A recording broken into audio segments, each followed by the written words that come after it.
लोगों को देश के ऐसा वो दावा करते हैं। सबसे लोकप्रिय प्रधानमंत्री की वो बात जिसमें उन्होंने कहा था कि 2022 तक किसानों की आमदनी दोगुनी हो जाएगी। आमदनी दोगुनी होने की बात छोड़ दीजिए, किसानों को ऐसा महसूस होने लगा है कि पहले इस देश में नारा लगता था जय जवान जय किसान, और यह सरकार जियो जवान और जियो किसान करना चाहती है। किसानों को ऐसा लगने लगा है कि उनकी फसल के दाम को दुगना नहीं किया जाएगा, बल्कि उनको अपने ही खेतों पर मजदूर बना दिया जाएगा। मजबूर किसान को ये बड़े बड़े धन्ना सेठों के हाथ मजबूर बना देने की साजिश रच रहे हैं। मैं लंबी चौड़ी बात नहीं करूंगा। इस बिल के संबंध में जो झूठ बोला जा रहा है और ये कहा जा रहा है किसानों को भड़काया गया है, उस संबंध में अपनी कुछ बात कहना चाहता हूं। सबसे पहले, किसान को कोई भड़का नहीं सकता है। किसान अपने खेतों में बखूबी बैलों को काबू करना जानते हैं, और मैं सरकार साहब से ये कहना चाहता हूं कि जो किसान भड़के हुए बैल को काबू कर सकते हैं, वो भड़की हुई सरकार को भी काबू में लाना जानते हैं, उनको कोई भड़का नहीं सकता है। दूसरी बात ये कहते हैं कि हम किसानों के फायदे के लिए कानून लेकर के आए हैं। मुझे एक बात बताइए, हिंदुस्तान के इतिहास में ये पहली बार हो रहा है कि ये किसानों के फायदे के लिए बिल लाए हैं। किसानों को ये भला करना चाहते हैं, लेकिन किसान चाहते हैं कि ये भलाई हमको ना मिले। ऐसा क्यों हो रहा है? ऐसा इसलिए हो रहा है कि बड़े पैमाने पे झूठ बोली गई है, बड़ा पैमाने पे प्रोपेगेंडा फैलाया गया है। सबसे पहले इन्होंने कहा कि सिर्फ पंजाब के किसान ही क्यों विरोध कर रहे हैं। बिहार में 2006 में जब बाजार समिति को समाप्त किया गया तो यही बात कही गई थी कि बाजार समिति समाप्त हो जाएगा, बाजार समिति में जो करप्शन होता है वो करप्शन समाप्त हो जाएगा और किसानों की आय दोगुनी हो जाएगी। आज बिहार के किसानों की क्या हालत है, उस पर एक घुमंतु पत्रकार है पुष्पमित्र जी, उन्होंने एक किताब लिखी है रुकतापुर। उसमें जाकर के देखिए कि 2006 में जो बाजार समिति समाप्त की गई, उसके बाद किसानों के फसल का क्या हुआ है, उनकी आमदनी का क्या हुआ है। ये इतना बड़ा झूठ बोला गया है। मैं आपसे ये कहना चाहता हूं कि ये पूरा का पूरा प्रोपेगेंडा ये है कि ये देश में किसानों के फसल की खरीद फरोख्त को कुछ धन्ना सेठों के हाथ में सिमेट देना चाहते हैं। ये कहते हैं कि किसान अपनी फसल कहीं भी बेच पाएगा। किसान पहले भी अपनी फसल कहीं बेच सकता था, इसमें तो कोई नई बात नहीं है। और आप कहते हैं कि दूसरे राज्य में भी किसान जाकर के अपने फसल को बेच सकता है। आप जो लोग खेती किसानी करने वाले लोग हैं, हम लोग बालकनी में गमला में पुदीना नहीं उगाते हैं, खेत में काम करते हैं। आप बताइए कि हमने टमाटर उगाया है, टमाटर को जब हम खेत से तोड़ेंगे तो टमाटर को क्या बिना प्रोसेसिंग किए हुए हम हरियाणा ले जा सकते हैं? तमाम तरीके की झूठ इस किसान बिल के संबंध में बोला जा रहा है।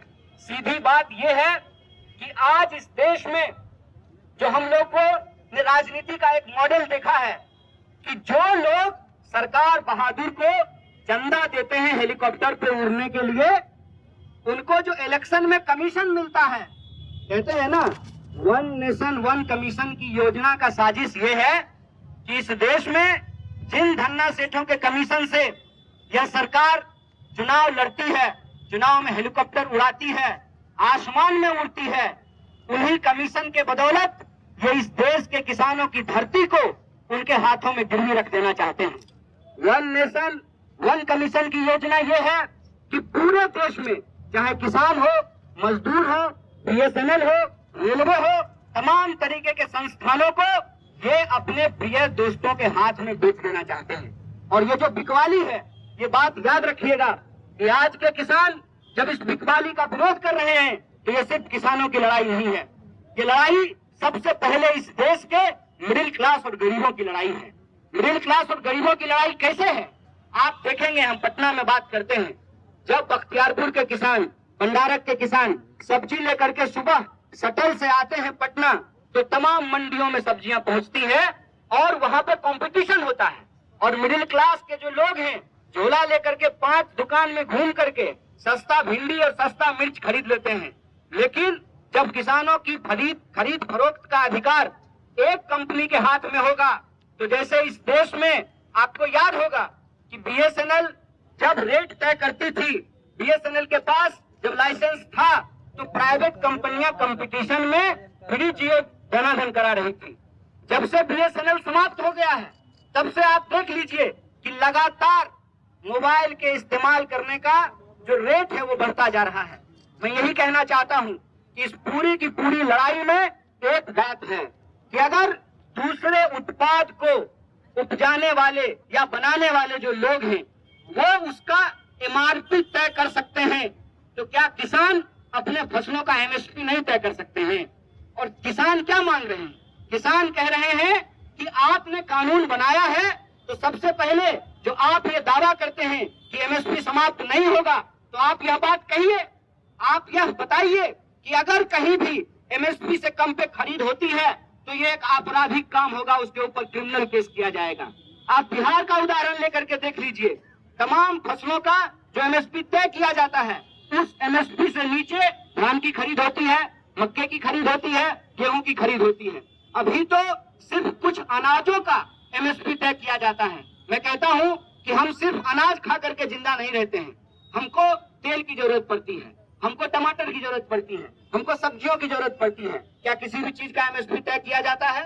आप किसानों के बारे में सोचिए, जब अपने खेत में वो गोभी तोड़ करके मंडियों की तरफ चलते हैं और कहते हैं जो वहाँ पे मंडियों में बैठने वाले लोग हैं कि आज गोभी बहुत उतर गया है, इसीलिए आपको गोभी का रेट नहीं मिलेगा।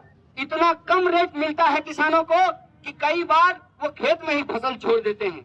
ये जो इस देश में अन्नदाताओं के साथ इतना बड़ा अत्याचार हो रहा है, और इस अत्याचार में जो सबसे साजिश वाली बात यह है कि इस देश में नारा लगा जय जवान जय किसान। आज किसानों को जो खेत में अपने देश में अपने लोगों को अनाज पहुंचाने के लिए, खिलाने के लिए शहादत दे रहे हैं, जिनके बच्चे बॉर्डर पे शहादत दे रहे हैं, आज कि जवानों के पिताजी के ऊपर उन्हीं जवानों के द्वारा लाठियां भंजवाई जा रही हैं। तो जय जवान जय किसान का जो ये नारा है, इसको अगर हम मुकम्मल करना चाहते हैं, इसको अगर हम पुख्ता करना चाहते हैं, तो एक बात हमको समझना पड़ेगा कि ओवरऑल पूरी संपूर्णता में जब आप इस लड़ाई को देखेंगे, जैसा कि पूर्व के वक्ताओं ने आपको कहा कि मजदूर अपने हक के लिए लड़ रहे हैं, नौजवान अपने हक के लिए लड़ रहे हैं, विद्यार्थी अपने हक के लिए लड़ रहे हैं, किसान अपने हक के लिए लड़ रहे हैं। दरअसल ये लड़ाई अलग अलग नहीं है, ये लड़ाई इस देश में जमहूरियत को बचाने की लड़ाई है। ये लड़ाई इस देश में को कुछ धन्ना सेठों के हाथ बिकने से बचाने की लड़ाई है। ये लड़ाई इस देश में तमाम वर्ग के, चाहे वो मिडिल क्लास हो, चाहे वो मजदूर हो, चाहे वो किसान हो, चाहे वो गरीब हो, महिला हो, आदिवासी हो, तमाम तरीके के शोषित पीड़ितों के हक और अधिकार को बचाने की लड़ाई है, आने वाली पीढ़ी को बचाने की लड़ाई है। इसीलिए इस लड़ाई को हम लोकतंत्र और संविधान बचाने की लड़ाई के तौर पर देखते हैं।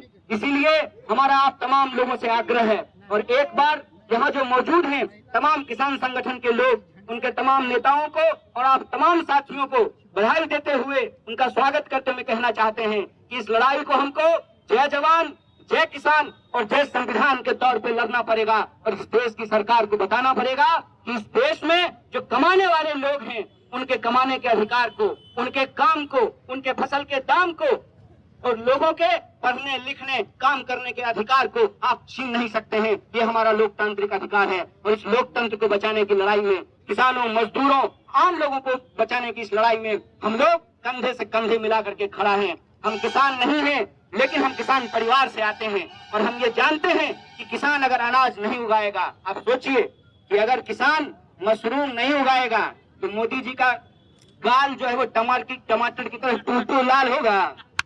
तो जो मशरूम वो खाते हैं, मैंने तो कहा एक जगह ये बात कि काश हमारे किसान मशरूम के साथ थोड़ा शर्म भी उगा पाते, और इस देश के बेशर्म नेताओं को फ्री धनिया स्कीम में जो है थोड़ा शर्म भी दे पाते, तब इनको समझ में आता कि किसान आज किन परिस्थितियों से गुजर रहा है। एक आखिरी उदाहरण के साथ मैं अपनी बात को खत्म करूंगा।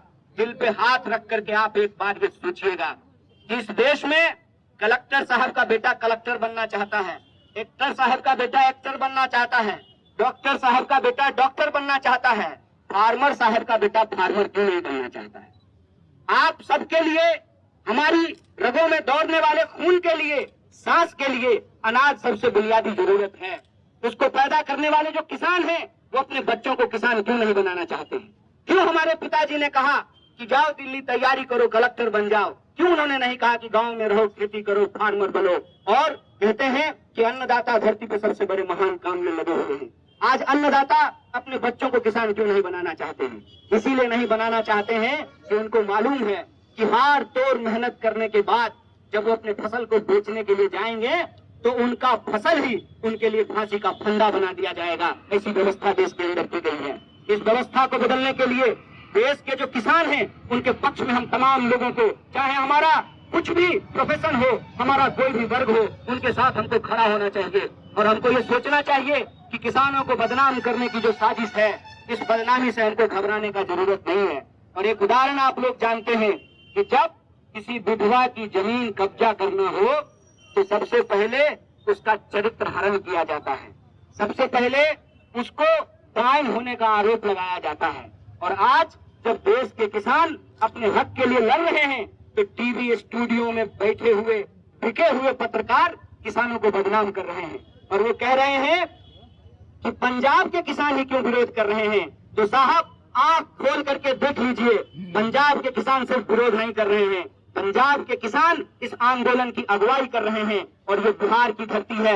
मैं याद दिलाना चाहता हूँ कि गांधी जी जब वापस भारत आए थे तो उन्होंने भी चंपारण से नील की खेती के विरोध में अपना आंदोलन शुरू किया था। और आज बिहार के हर जिला मुख्यालय पर लोग अपने अपने कामों को छोड़ करके इस आंदोलन में शरीक हो रहे हैं, इसका समर्थन दे रहे हैं। हम आपसे भी आग्रह करते हैं, जब तक किसानों की मांग नहीं मानी जाती है, चरणबद्ध तरीके से हमको यह आंदोलन आगे बढ़ाना चाहिए। और अगर जरूरत पड़ी, क्योंकि बार बार बहस में बिहार का नाम लिया जा रहा है कि बिहार में 2006 में जो है बाजार समितियां समाप्त कर दी गई है और किसान बड़े खुशहाल हैं, तो बिहार के लोगों की एक खास जिम्मेवारी है कि इस झूठ का पर्दाफाश करें और देश के किसानों को बताएं कि बिहार के किसान भी बदहाल हैं। और अगर जरूरत पड़े तो मैं किसान संगठनों से यह आग्रह करता हूं कि जत्था बना करके, अभी हम जैसे बिहार के अलग अलग कोनों में किसान के पक्ष में आंदोलन कर रहे हैं, जत्था बना करके बिहार से हम तमाम लोगों को भी दिल्ली की ओर कूच करना चाहिए। ये संकल्प हमको लेना चाहिए। इसी संकल्प को दोहराते हुए मैं अपनी बात को खत्म करता हूँ। जय जय।